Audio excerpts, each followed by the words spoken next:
Life mission പദ്ധതി. Life mission പദ്ധതിയെക്കുറിച്ച് വളരെ അഭിമാനത്തോടു കൂടിയാണ് ബഹുമാനപ്പെട്ട ധനകാര്യമന്ത്രി ഇന്ന് സംസാരിച്ചത്. ശരിക്ക് കഴിഞ്ഞ വർഷത്തെ ലൈഫ് പദ്ധതി 500 കോടി രൂപ വെച്ചിരുന്ന സ്ഥലത്ത് എക്സ്പെൻഡിച്ചർ എത്രയാണെന്നറിയാമോ? 24% ഇന്ന് വരെയുള്ള എക്സ്പെൻഡിച്ചർ. 500 കോടി വെച്ചിരുന്നിടത്ത് അതിന്റെ 24% മാത്രമാണ് ലൈഫ് മിഷന് വേണ്ടിയിട്ട് ചെലവാക്കിയിരിക്കുന്നത്. അപ്പൊ എന്താണ് ബജറ്റിന്റെ വിശ്വാസ്യത? നിരവധി കാര്യങ്ങൾ വെട്ടിച്ചുരുക്കിയിരിക്കുകയാണ്. തദ്ദേശ സ്വയംഭരണങ്ങൾക്ക്, സ്ഥാപനങ്ങൾക്ക് കൊടുക്കുന്ന ഫണ്ട് വെട്ടിച്ചുരുക്കിയിരിക്കുന്നു.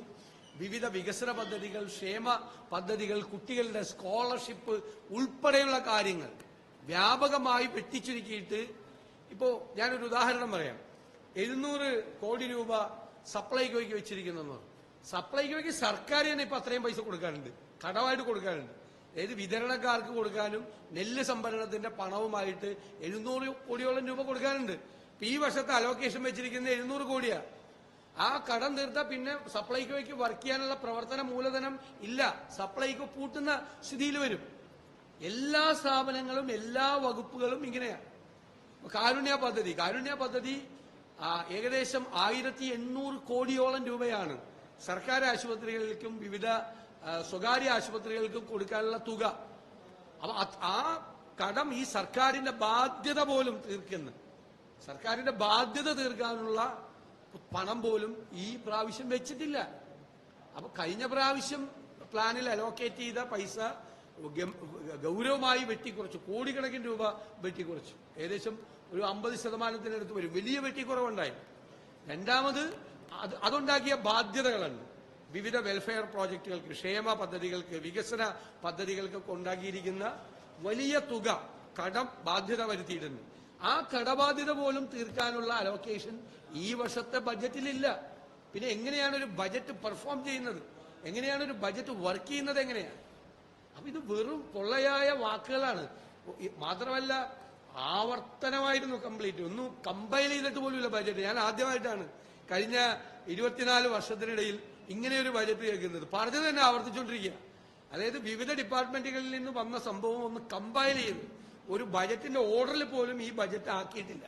നമ്മൾ കേട്ടത് തന്നെ 3 പ്രാവശ്യമൊക്കെ ചില കാര്യങ്ങൾ ബജറ്റിൽ ആവർത്തിച്ചു. ഒന്ന് കൃത്യമായിട്ടുള്ള ഒരു ബജറ്റിന്റെ ഷേപ്പിൽ പോലും, രൂപത്തിൽ പോലും ബജറ്റ് പോലും ആക്കിയിട്ടില്ല. കാരണം അതിന് യാതൊരുവിധ പ്രസക്തിയുമില്ല, അതിന് വിശ്വാസ്യതയില്ല.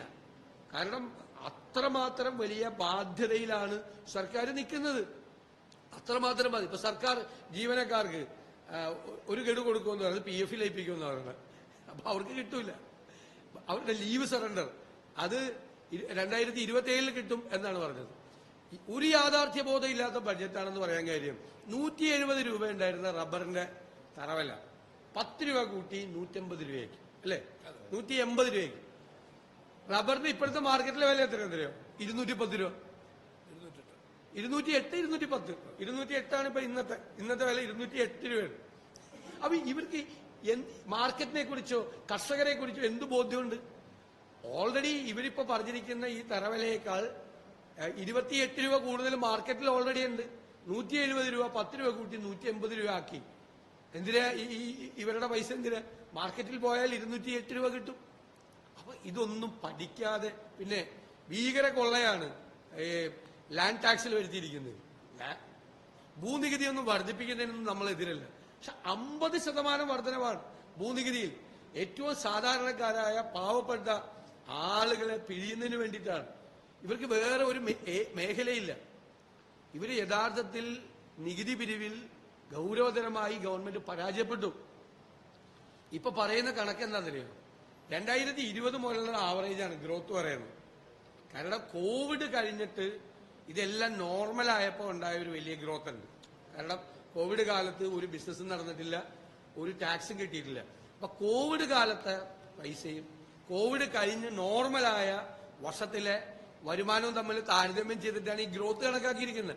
ആ ഗ്രോത്തിന്റെ ടാക്സ് ഗ്രോത്ത്, അതായത് നികുതി വരുമാനത്തിന്റെ വളർച്ചയുടെ കണക്ക് പറഞ്ഞിരിക്കുന്നത് തന്നെ കബളിപ്പിച്ചിരിക്കുകയാണ്. നികുതി വരുമാനം ഗൗരവതരമായി വർദ്ധിക്കുന്നില്ല. 30%-ലധികം GSTയിലെ നികുതി വരുമാനം വർധനവ് ഉണ്ടാകേണ്ട സംസ്ഥാനമാണ് ആവറേജ്. കാരണം കൺസ്യൂമർ പോയിന്റാണ്. എല്ലാമാണ് ടാക്സ് ഉള്ളത്. ഈ രാജ്യത്തെ ഏറ്റവും വലിയ അഡ്വാൻറ്റേജ് കിട്ടേണ്ട സംസ്ഥാനമായിരുന്നു കേരളം. പക്ഷെ ഇവരുടെ നികുതി ഘടന സംവിധാനങ്ങളൊക്കെ വളരെ ഏറ്റവും ഇനഫിഷ്യന്റായി പ്രവർത്തിക്കുന്നതുകൊണ്ടാണ് മറ്റു പല സംസ്ഥാനങ്ങളിലും നികുതി ഘടന മാറ്റിയവർ GSTക്ക് അനുരോധമായിട്ടുള്ള ടാക്സ് അഡ്മിനിസ്ട്രേഷൻ സിസ്റ്റം മാറ്റി. ഇവിടെ അതുപോലും ചെയ്തിട്ടില്ല. വളരെ ഇനഫിഷ്യന്റ് ആയിട്ട് പ്രവർത്തിക്കുന്ന ഒരു ടാക്സ് അഡ്മിനിസ്ട്രേഷൻ സിസ്റ്റമാണ്. ഒരു ഗവൺമെന്റിന്റെ പ്രൈം ഡ്യൂട്ടി എന്ന് പറയുന്നത് എന്താ? നികുതി പിരിച്ച്, പരമാവധി നികുതി പിരിച്ച്, നിയമപരമായ നികുതി പിരിച്ച് ആ നികുതി പണം സമ്പത്തിന്റെ നീതിപൂർവമായ വിതരണത്തിലൂടെ, ക്ഷേമ പദ്ധതികളിലൂടെ, വികസന പദ്ധതികളിലൂടെ ആളുകളിൽ എത്തിക്കുക. ഇപ്പോ ജലജീവൻ മിഷനെ കുറിച്ച് ഒരു പേജ് മുഴുവൻ പറയുകയാണ്. ജലജീവൻ മിഷന് കൊടുക്കാനുള്ളത് 4500 കോടിയാണ്. സെൻട്രൽ ഷെയർ ഉണ്ട്, അത് കിട്ടിയിട്ടില്ല. സ്റ്റേറ്റ് ഷെയർ കൊടുക്കാത്തതുകൊണ്ട് കോൺട്രാക്ടർമാരെല്ലാം ആത്മഹത്യയുടെ വക്കിലാണ്. ജലജീവൻ മിഷനിൽ വർക്ക് എടുത്തവർ 4500 കോടി ഓരോ സ്ഥലത്തും കൊടുക്കാനുള്ള തുക, ജീവനക്കാർക്ക് കൊടുക്കാനുള്ളത് 65,000 കോടി. അപ്പൊ 1 ലക്ഷം കോടി രൂപയിലധികം, ഏകദേശം 1.25 ലക്ഷം കോടിയുടെ പൊതുവായ കടബാധ്യതകൾ സർക്കാരിനുണ്ട്. അപ്പൊ അതിന് പോലും ഇല്ല. എന്നിട്ട് ഈ 50% പ്ലാൻ കട്ട് ചെയ്തിട്ട് 2000 കോടി പ്ലാൻ വർദ്ധിപ്പിച്ചു എന്ന് പറയുന്നതിലെ യുക്തി എന്താണ്? കേട്ടാൽ ചിരിച്ചു പോകും നമ്മൾ.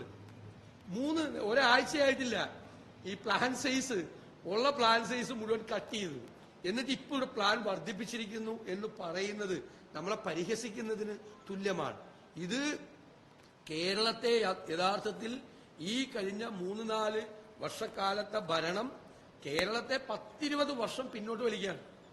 ആരോഗ്യരംഗത്ത്, വിദ്യാഭ്യാസ രംഗത്തെ കുറിച്ചൊക്കെ പറയുന്ന കേട്ട് എന്താ സംഭവം?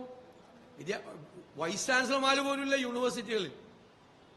പണ്ട് 90% മീതെ മാർക്കുണ്ടെങ്കിൽ മാത്രം അഡ്മിഷൻ കിട്ടുന്ന കോഴ്സുകളിൽ പോലും കുട്ടികൾ പഠിക്കാൻ പോകുന്നില്ല. അത് ഗ്രേഡ് കിട്ടിയെന്ന് പറയുന്നത് യൂണിവേഴ്സിറ്റികൾക്ക് ഗ്രേഡാണ്. എല്ലാ യൂണിവേഴ്സിറ്റികളിലും വലിയ ബ്രെയിൻ ഡ്രെയിനാണ് കേരളത്തിൽ നടക്കുന്നത്. അതിനനുസരിച്ചിട്ടുള്ള ഒരു പ്രോജക്റ്റോ ഒരു സ്കീമോ ഒന്നും ഗവൺമെന്റിന്റെ മുമ്പിലില്ല. കുട്ടികൾ പോവാണ്. 2 കാര്യമുണ്ട്. ഒന്ന്, ഗൗരവതരമായി ബർത്ത് റേറ്റ് കുറയാണ് കേരളത്തിൽ. ബർത്ത് റേറ്റ് കുറയാണ്. കഴിഞ്ഞ 3-4 കൊല്ലം കൊണ്ട് ഗണ്യമായ തോതിൽ ജനന നിരക്ക് കേരളത്തിൽ കുറയാണ്. ഒരു ചെറുപ്പക്കാരുടെ ഒരു വലിയ സംഘം പുറത്തേക്ക് പോവുകയാണ്. അപ്പൊ കേരളത്തിലെ ഒരു ഡെമോഗ്രാഫിക് എവല്യൂഷൻ എന്ന് പറയുന്നത്, ആ മാറ്റം എന്ന് പറയുന്നത് തന്നെ വളരെ വിസ്മയകരമായ ഒന്നാണ്.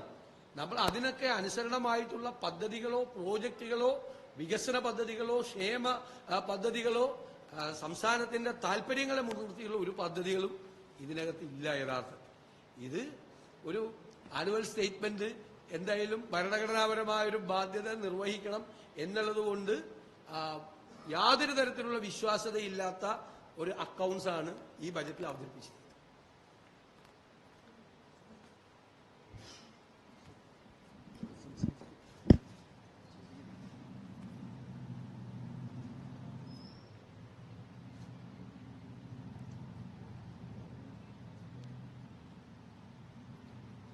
ഇതിലുണ്ടോ?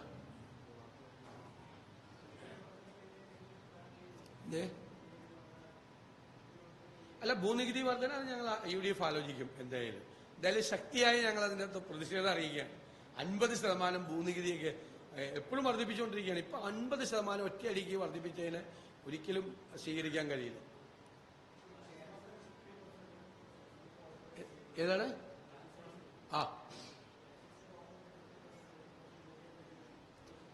തീർച്ചയായിട്ടും അതിനകത്ത് മാത്രമല്ല, അത് ഭരണഘടനാ വിരുദ്ധമായ ഒരു നടപടിയാണ്. അതായത് ഡിമാൻഡ്സ് പാസ്സാക്കിയതാണ് നിയമസഭ, അതിന്റെ അപ്രോപ്രിയേഷൻ പാസ്സാക്കിയതാണ്. ആ അപ്രോപ്രിയേഷൻ ബില്ല് ഗവർണർ അംഗീകരിച്ചതാണ്. ആ ബില്ലിൽ നിന്ന് ഒരു എക്സിക്യൂട്ടീവ് ഓർഡറിലൂടെ റിഡക്ഷൻ നടത്താൻ പാടില്ല. അത് ആ ആർട്ടിക്കിൾ 204-ന്റെയും 205-ന്റെയും വയലേഷനാണ്. ഭരണഘടനാ വിരുദ്ധമായ നടപടിയാണ്. എക്സിക്യൂട്ടീവ് ഓർഡർ ഇറക്കി ഈ പ്ലാൻ സൈസ് വെട്ടിക്കുറച്ചിരിക്കുന്നു. മാത്രമല്ല, ഒരു 300 സ്റ്റേറ്റ്മെന്റ് മുഖ്യമന്ത്രി കൊണ്ടുവന്നു. പ്രയോറിറ്റി മാറ്റി അതിൻ്റെ അകത്ത്. ഇതൊക്കെയാണ് പ്രയോറിറ്റി എന്ന് പറയുന്നത്. ആ മുഖ്യമന്ത്രി നിയമസഭയിൽ അവതരിപ്പിച്ച റൂൾ 300 സ്റ്റേറ്റ്മെന്റിൽ പറയാത്ത മുഴുവൻ കാര്യങ്ങളും ചെയ്തു.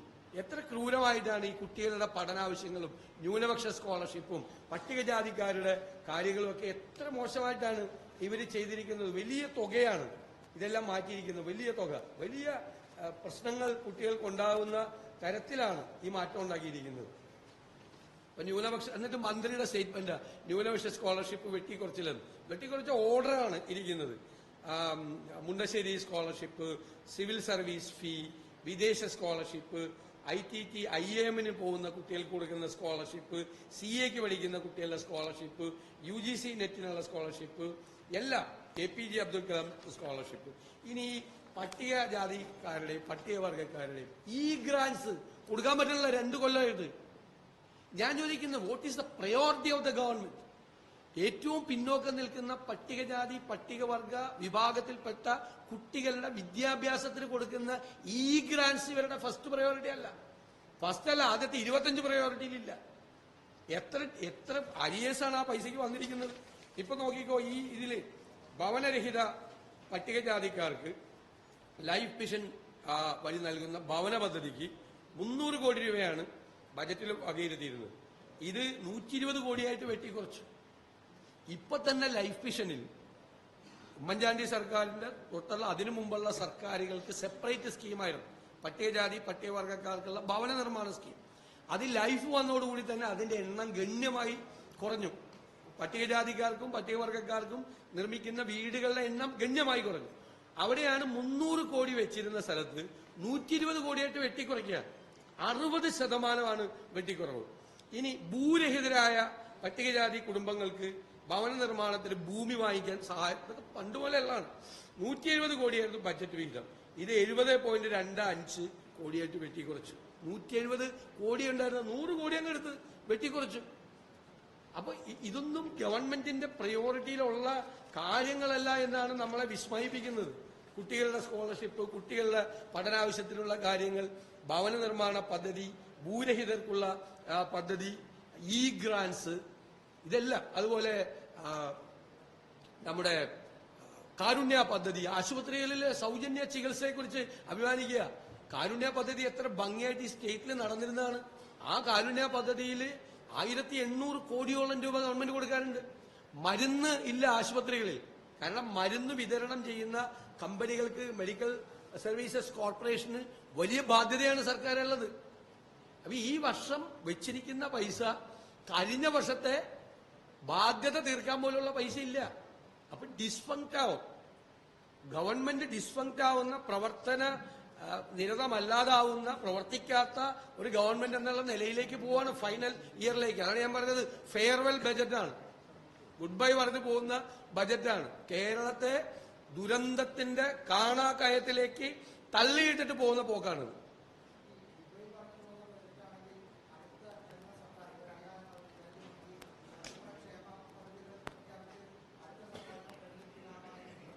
അല്ല, ഇതാ പ്രഖ്യാപിച്ചിട്ട് എന്താ കാര്യം? പ്രഖ്യാപിച്ചിട്ട് നടപ്പാക്കാൻ പൈസ വേണ്ടേ, പണം വേണ്ടേ? ഇപ്പോ നിങ്ങൾ പെൻഷൻ കൂട്ടുമെന്ന് പറയും. പെൻഷൻ കൂട്ടാൻ ഉള്ളത് തന്നെ കൊടുക്കാൻ പറ്റുന്നില്ല. ഉള്ള വെൽഫെയർ സ്കീമുകളൊക്കെ കൊടുക്കുന്നില്ല. ഞാൻ ഓരോന്നും എടുത്തെടുത്ത് പറയുന്നില്ല, നിങ്ങൾ ഞെട്ടിപ്പോകുന്ന കാര്യങ്ങൾ. ആശ്വാസ കിരണം പദ്ധതി, ഈ തളർന്നു കിടക്കുന്ന ആളുകളെ അവരെ ഹെൽപ്പ് ചെയ്യുന്നത്, ജോലിക്കൊന്നും പോകാൻ പറ്റില്ല, അവർക്കുള്ളൊരു പദ്ധതി ഉമ്മൻചാണ്ടി കൊണ്ടുവന്ന. എത്ര മാസമായിട്ടെന്നറിയാം അതിന്റെ അരിയേഴ്സ് ഉള്ളത്? എത്ര മാസത്തെ അരിയേഴ്സാണെന്നറിയാം? അവങ്ങൾക്ക് ജോലിക്ക് പോലും പോകാൻ പറ്റാത്ത ഒരു നല്ല സ്കീമായിരുന്നു. അരിയേഴ്സാണ് ഇഷ്ടം പോലെ. ഒന്നിനും വെൽഫെയർ സ്കീംസിന്റെ ഒന്നും പൈസ കൊടുക്കുന്നില്ല.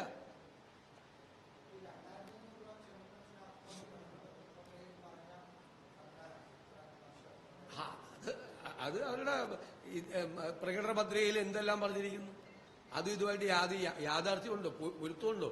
ഞാൻ ഓരോ വകുപ്പ്, ഏറ്റവും മനുഷ്യനെ ബാധിക്കുന്ന, സാധാരണക്കാരായ ആളുകളെ ബാധിക്കുന്ന ഓരോ ഡിപ്പാർട്ട്മെന്റിലും പരിതാപകരമായ സ്ഥിതിയാണ്. ഫംഗ്ഷൻ ചെയ്യാൻ പറ്റില്ല. ഇപ്പം രൂക്ഷമായ വിലക്കയറ്റമാണ് മാർക്കറ്റിൽ. ഓർഗാനിക് ആയിട്ടുള്ള വിലക്കയറ്റമുണ്ട്, ആർട്ടിഫിഷ്യൽ ആയിട്ടുള്ള വിലക്കയറ്റമുണ്ട്. അപ്പോഴാണ് മാർക്കറ്റിൽ ഇന്റർവ്യൂ ചെയ്യേണ്ടത് ആര്? സപ്ലൈകോയാണ്. സപ്ലൈകോയ്ക്ക് കൊടുക്കാനുള്ള പൈസ സപ്ലൈ ചെയ്യുന്നില്ല സപ്ലൈസ്. ചെറുകിട സപ്ലൈക്കാർ പോലും വലിയ കടബാധ്യതയായി നിൽക്കുകയാണ് കേരളത്തിൽ. 200 കോടി അവർക്ക് മാത്രം കൊടുക്കാനുണ്ട്. ചെറിയ ചെറിയ സാധനങ്ങൾ സപ്ലൈ ചെയ്യുന്ന ചെറുകിട വിതരണക്കാർക്ക് കൊടുക്കാൻ പറ്റുന്നില്ല. അപ്പൊ ആ സ്ഥാപനം തന്നെ നേരത്തെ പറഞ്ഞതുപോലെ ഡിസ്ഫങ്ക്റ്റായി അവരുടെ ജോലി, അവരുടെ ആ സ്ഥാപനം ഉണ്ടാക്കിയത് മാർക്കറ്റിൽ ഇടപെട്ട് വിലക്കയറ്റം നിയന്ത്രിക്കാനാണ്, മാർക്കറ്റ് ഇന്റർവെൻഷൻ. അത് ചെയ്യാൻ പറ്റുന്നില്ല. അപ്പൊ മാർക്കറ്റിൽ വില കൂടുക, അതിന്റെ ബാധ്യതയും സാധാരണക്കാർക്കാണ് വരുന്നത്. ആണ് പ്രശ്നം.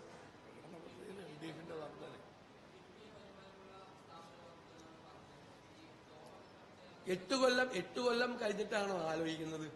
നിങ്ങൾ കണ്ടിട്ടുണ്ടല്ലോ, ഐസക്കും ഞങ്ങളും തമ്മിൽ നടന്നിരുന്ന ഡിബേറ്റുകൾ മുഴുവൻ ഈ കിഫ്ബിയെ സംബന്ധിച്ച്. കിഫ്ബി ബില്ല് കൊണ്ടുവന്നപ്പോൾ ഞങ്ങൾ ലീഗൽ ഒബ്ജക്ഷൻസ് കൊണ്ടുവന്നു. കാരണം ഒരു കാരണവശാലും ഇത് നിലനിൽക്കുന്ന ഒന്നല്ല. ഇതൊരു എക്സ്ട്രാ ബജറ്ററി ആയിട്ട് കൊണ്ടുവന്ന് പുറത്തുനിന്ന് കടമെടുക്കാൻ സമ്മതിക്കില്ല. കാരണം അത് കടമെടുപ്പിന്റെ പരിധിയിൽ വരും. കാരണം കടമെടുക്കുന്നത് സ്റ്റേറ്റിന്റെ സോവറിൻ ഗ്യാരണ്ടി വെച്ചിട്ടാണ്. സ്റ്റേറ്റിന്റെ ഗ്യാരണ്ടി വെച്ചിട്ട് കടമെടുക്കുന്നത്, ആ കടത്തിന്റെ ബാധ്യത തീർക്കേണ്ടത് സ്റ്റേറ്റ് ആണ്. അപ്പോൾ ഇൻകം ജനറേറ്റിംഗ് ആയിട്ടുള്ള ഒരു പ്രോജക്റ്റും കിഫ്ബിയിൽ ഇല്ലാത്തത് കൊണ്ട് ഈ ഇൻകം കിഫ്ബിയിൽ നിന്ന് അടച്ചു പോവില്ല. അതുകൊണ്ട് അത് അവസാനം സർക്കാരിന്റെ ബാധ്യതയായി വരും. ഇപ്പൊ കിഫ്ബിയുടെ ഫണ്ട് എവിടെ നിന്നാ? കൺസോളിഡേറ്റഡ് ഫണ്ടിൽ നിന്നാണ്. മോട്ടോർ വെഹിക്കിൾ ടാക്സും പെട്രോളിയം സെസ്സും എല്ലാ വർഷവും 2000-3000 കോടി രൂപ ബാക്കി വികസന പ്രവർത്തനങ്ങൾക്ക്, അല്ലാതെ നടന്നിരുന്ന വികസന പ്രവർത്തനങ്ങൾക്ക് അനുവദിക്കേണ്ടിയിരുന്ന തുകയെടുത്ത് കിഫ്ബിക്ക് കൊടുക്കുകയാണ്. കിഫ്ബി എന്നുള്ളൊരു വെള്ളാനെ വേറെ പോറ്റുമാണ് സർക്കാർ.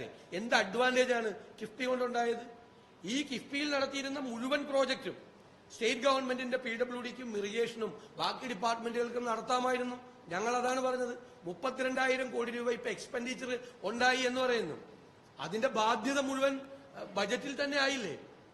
അപ്പൊ അന്ന് പറഞ്ഞു ഒരു കാരണവശാൽ ടോൾ ഏർപ്പെടുത്തില്ല, ഇതിന്റെ ഇക്കണോമിക്സ് നിങ്ങൾക്ക് അറിയില്ല, ഇതിങ്ങനെ റൊട്ടേറ്റ് ചെയ്ത് ഇതിങ്ങനെ ബാധ്യത തീർന്നു പോകും എന്ന ഒരു മായാജാല കണക്ക് പഴയ ധനകാര്യമന്ത്രി നിയമസഭയിൽ അവതരിപ്പിച്ച ഓർമ്മയില്ല. ഞങ്ങളുമായിട്ട് വലിയ ഡിബേറ്റാണ് അന്ന് നടന്നത്. നിങ്ങൾക്ക് മനസ്സിലാകുന്നില്ല ഈ ഇക്കണോമിക് മോഡൽ എന്നാണ് പറഞ്ഞത്.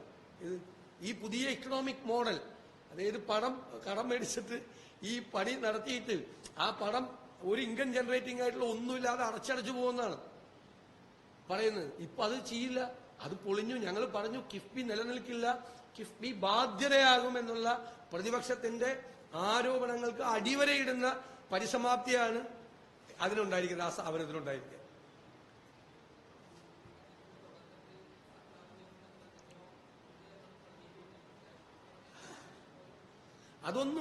ഒന്നും പ്രഖ്യാപിച്ചില്ല.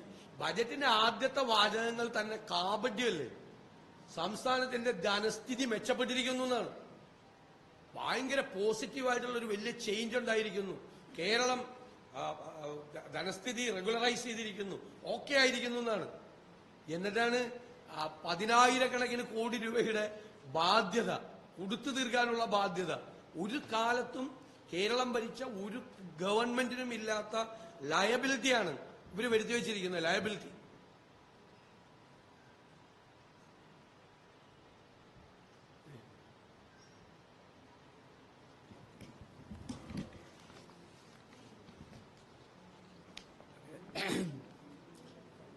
പ്രതിപക്ഷ നേതാവ് പറഞ്ഞ പോലെ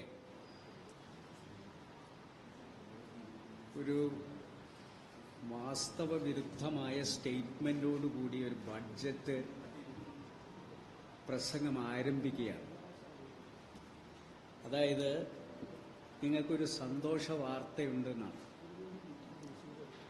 സമീപ വർഷങ്ങളിൽ സംസ്ഥാന സർക്കാരിനെ ബാധിച്ച രൂക്ഷമായ ധനഞെരുക്കത്തിന്റെ തീക്ഷ്ണമായ ഘട്ടത്തെ കേരളം അതിജീവിച്ചിരിക്കുന്നു എന്നതാണ് ആ സന്തോഷ വാർത്ത.